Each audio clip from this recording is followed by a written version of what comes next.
హక్కులకు భంగంగా అలాగే నా పొరుగుకు భంగంగా నేను భావిస్తా ఉన్నాను. దాని మీద వివరణ కావాలని చెప్పి ఈ సభలో అడుగుతా ఉన్నాను అధ్యక్ష.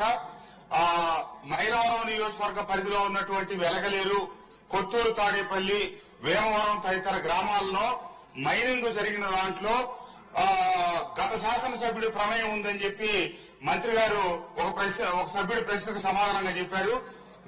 నాకు ఏ రకమైనటువంటి ప్రమేయం లేదు, రెండు నా మీద ఏ రకమైనటువంటి ఎంక్వైరీ జరగలేదు, ఏ విజిలెన్స్ ఎంక్వైరీ కూడా నా పేరు రాలేదు. కానీ మంత్రి గారు అక్కడ విజిలెన్స్ ఎంక్వైరీ చేశామని చెప్పి చెప్పడం జరిగింది. మంత్రి గారికి అధికారులు తప్పుడు సమాచారం ఇచ్చారా, లేకపోతే మంత్రి గారు పొరపాటు పడి ఆ మాట మాట్లాడారా, ఏం జరిగిందో వివరణ ఇవ్వాలి. ఆ వివరణ మీద అంతేకాకుండా మండలిలో ఏమైతే జరిగిందో అది రికార్డుల నుంచి తొలగించాలి అధ్యక్ష. దయచేసి మంత్రి గారు కూడా సభలోనే ఉన్నారు.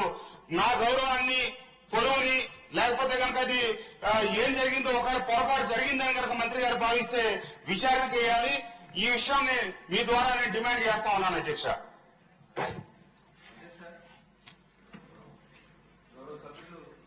వసంత కృష్ణప్రసాద్ గారు అయితే అక్కడ కూడా మేము ఒక క్లారిఫికేషన్ ఇవ్వాలి కాబట్టి, ఎందుకంటే ఆ సభలో జరిగింది ఇక్కడ చెప్పండి, జస్ట్ ఒక క్లారిఫికేషన్ ఇస్తుంది అధ్యక్ష.